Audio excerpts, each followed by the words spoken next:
Hi and welcome to this walkthrough of Violin Untamed, a solo violin library for Kontakt. It's an instrument that we've had loads of fun making and absolutely loads of fun recording, and it's one that we're really excited about. It's a solo violin, but the philosophy behind it was to really make it sound like the person that was playing the violin was stood in front of you and putting his own inflections in the music, and kind of like you would write obviously your music, but he would then bring, how about this inflection, how about these techniques that go on top of it. We've recorded, there are 9 articulations in total, but the most interesting one and the most exciting one is the improvisation layer, which we'll go through in a minute.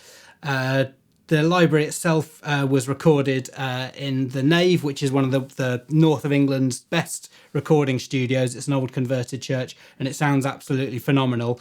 We recorded the violin with 4 different microphone positions, which we'll go through later on. But you can get a very, very detailed and crisp and raw sound with the close-up mics, all the way to a much more distant, natural reverb sound with the further away gallery microphones. So we'll go through everything just so you've got an idea of the controls, what the instrument sounds like, the microphone positions and all the articulations now. The articulations themselves, there's 9 that we recorded, and they're controlled with key switches. If you haven't got a big 88 key keyboard, you can just control those with the on-screen Kontakt instrument. And then with each of the articulations, there's dynamics, which controls how loud the instrument sounds, but not only that, it controls the tone of the instrument as well. So as the violin gets louder, it naturally changes in tone, and that's what we've replicated on the dynamic slider. Then you've got an expression control, which is basically the internal MIDI volume, if you will. So if you just wanted to balance the instrument between others, or just make a really, really fine control, then you've got that one as well. And then we've also got a vibrato control, which sounds absolutely lovely. So the first one that we load up by default is the improvisation one, because this is the one where it really sounds like there is just somebody stood in front of you playing the violin, and it's kind of like you give them your notes and then they give you their interpretation of those notes back. And these were recorded. The most important thing to know about this articulation is it was recorded in 3 different velocity layers. So if you play really low on the keyboard, you get kind of like a low, not a lot's happening, but there is plenty there to listen to. And then if you play a bit louder, you get the performance becomes a bit more excited, a bit more interesting and emotional. And then if you play really loud, you get some really interesting articulations going on.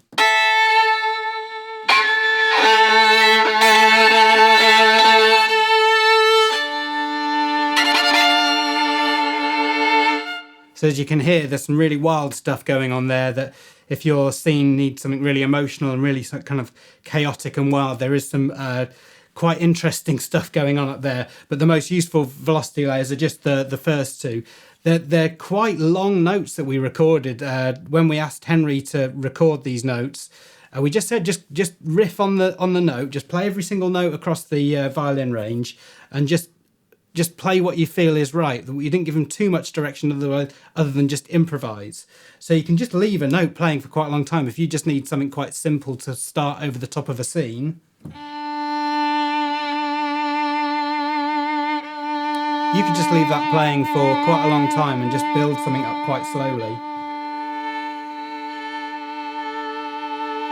I think they sound great on their own, but when you start to play them with chords and start to play them with chord progressions and then maybe a melody line over the top,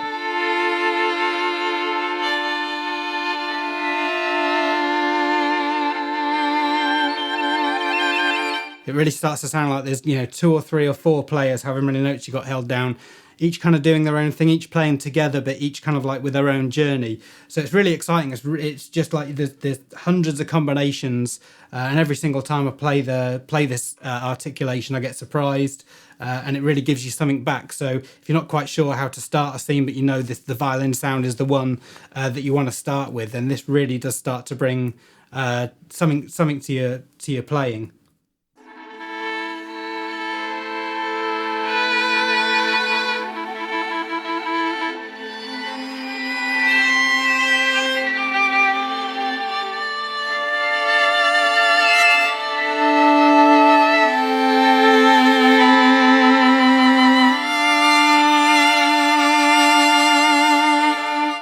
So it's a really nice articulation to play. Just to go through the others, we've just got normal long notes. So these sound, they're still interesting. There's still little inflections happening. We didn't ask Henry to play the note absolutely perfect. We kept some little mistakes in there and some just nice little interesting sounds in there. So again. And the vibrato sounds really nice, all the way from straight.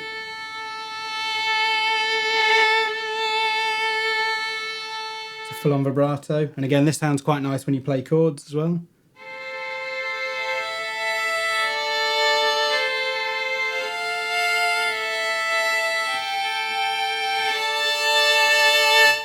Really nice, even though it's kind of like a standard articulation that you get anywhere.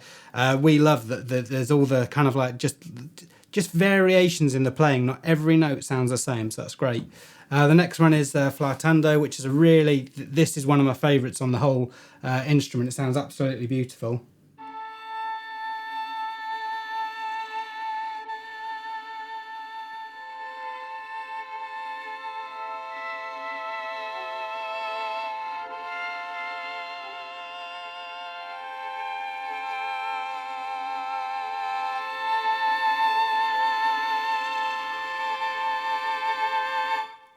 I absolutely love that one. I could play that one all day long.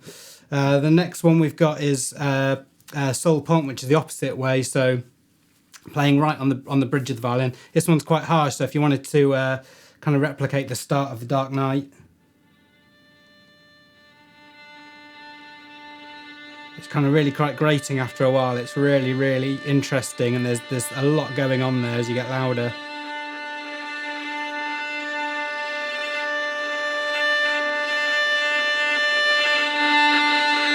For me, that's really dramatic. Absolutely, yeah, I'm a big fan of that one. And then we've got the Tremolo Articulation, which sounds really great. This crossfades really beautifully between the lower and the upper volumes. It's quite a frantic one. It's really for those like really high intense scenes. It's a really good one.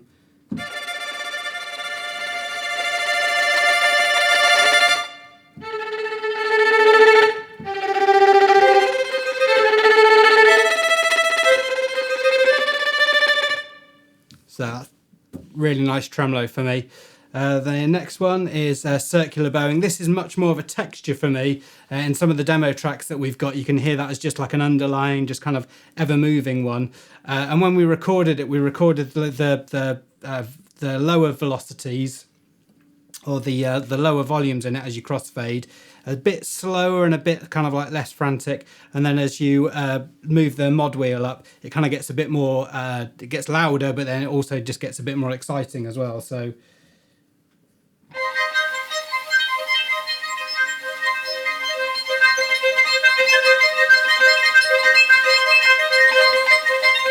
kind of quite a lot going on there. It's quite nice. And again, there's a few little mistakes in there as well that we left in.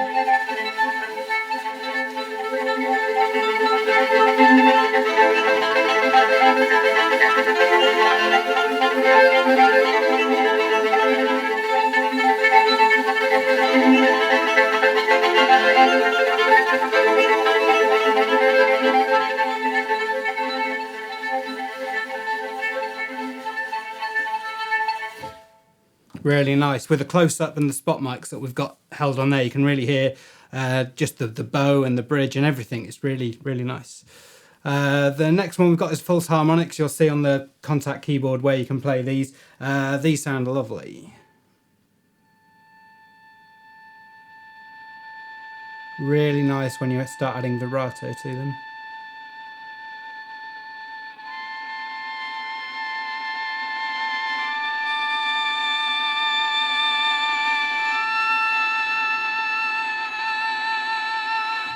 Really nice and delicate, but still kind of a gritty edge as well. Those are great. And then we move on to the shorter articulations. We've got spiccato, which is the bow bouncing off the notes.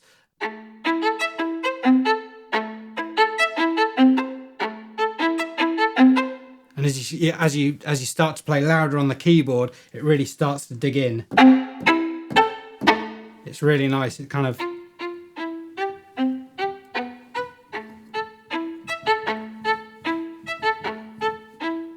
It's quite a lively articulation, but as you play lower, it gets... It's quite gentle, and then as you start to dig in...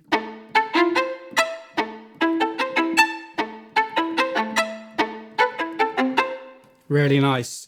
And then we've finally got the pizzicato ones, which absolutely sound amazing. They go all the way up to Bartok pits on this one, so if you jam your keyboard hard enough,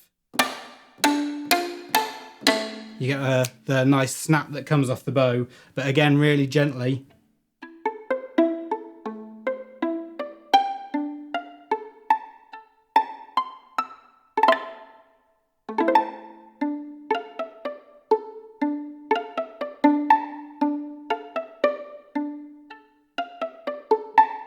Really nice. Again, with the close mic ups, you can just hear, like, you can hear his fingers, you can hear the fingerboard, you can hear the notes, just absolutely everything.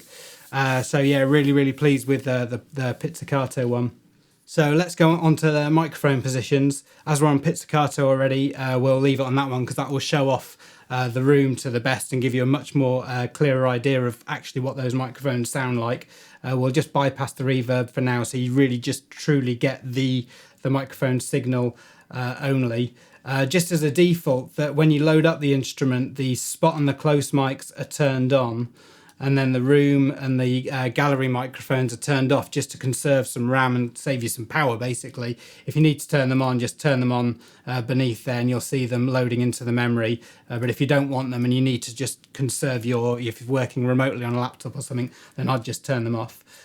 So we'll just go with the spot mic for now. So this is a U87 microphone, really close. It's a really dry, crisp, raw signal right next to the microphone.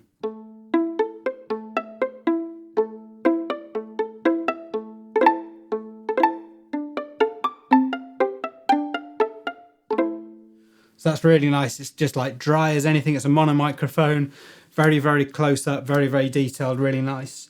The close microphones next, which are a stereo pair just above the violin.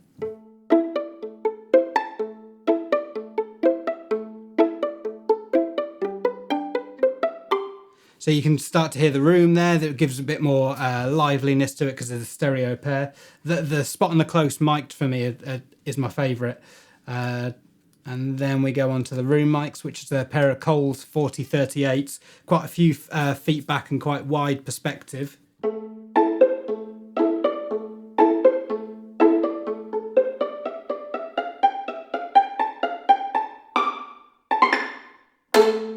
So you can really start to hear the natural sound of the nave there, an absolutely beautiful sounding room. And then we've got the gallery microphone, which is another pair of 4038s, really high up in the studio ceilings.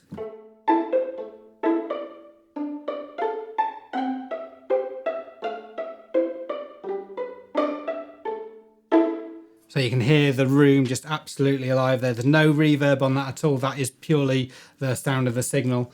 For me, there's many ways that you can mix these, but I kind of quite like the spot ones there, the close ones really high up, and then just the room and the gallery ones just mixed somewhere like that.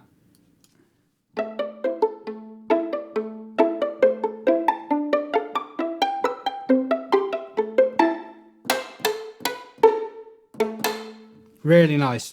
So you've got all the microphone positions, blend them however you want. That's how I've been setting them recently.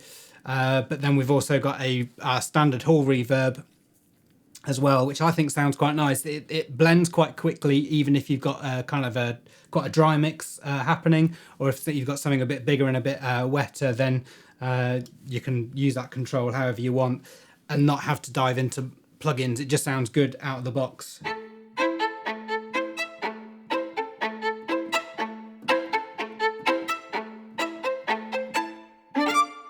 So I think that sounds quite good, or you can go as much as you want with this.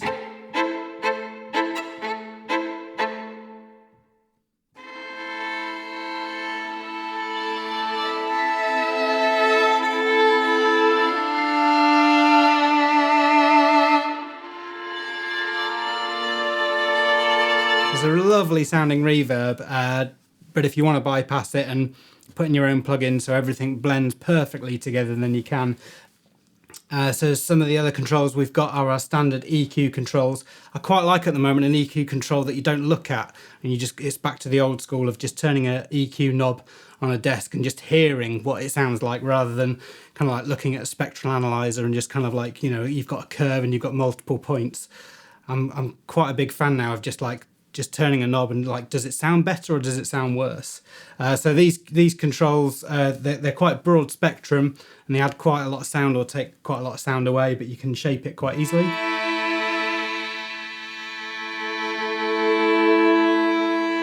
The high one brings out quite a lot of the rosin on the bow and quite a lot of the detail. Or if you need to back it away from a mix a little bit more and need it to sit in a mix and a blend a bit more, then you can knock off some of the high end. So they're quite nice. The other one that we've got is our width control. We've got this on the piano that we've got as well, the upright felt piano, and it's one of my favourite controls ever, and I don't understand why more Kontakt instruments don't have this one. It's just to adjust the stereo perspective of the controls. You have got obviously the microphone positions, which do quite a lot of that job naturally, but this one you can take all the way to mono. So even though the microphones are recorded in stereo, you bring that control all the way to the center and it just closes everything up, you know, right to the center. And then you can always pan it afterwards, pan the whole mix left or right. But that one's really nice. Or if you wanted to really open up the whole violin sound and like spread it across, just be careful that it doesn't spread too far across if you've got lots of instruments and it starts to become cluttered, but you can really start to spread it across the stereo field even though it's a solo single instrument.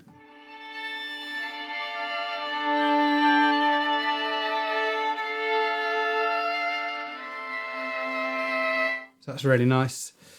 Let's add a bit more reverb just so you can start to hear the instrument naturally again. And then you've got saturation control as well. I would be a little bit careful with this one. This does start to distort after a while, but that's kind of part of its charm, is it's a tape saturation control.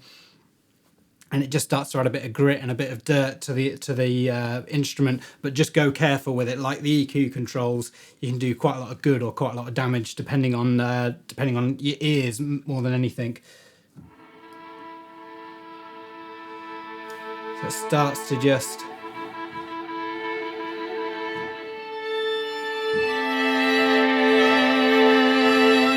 I think it's quite nice. It thickens up the sound a little bit, but if you get too heavy-handed with it, it will start to distort depending on how hot the signal is coming into it. It is bypassed by default just because it's a control that you're not going to use all the time.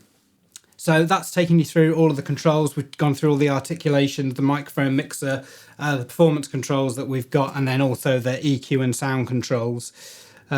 So really hope you like it. As I said at the beginning, the improvisation one for me is the strength in the instrument.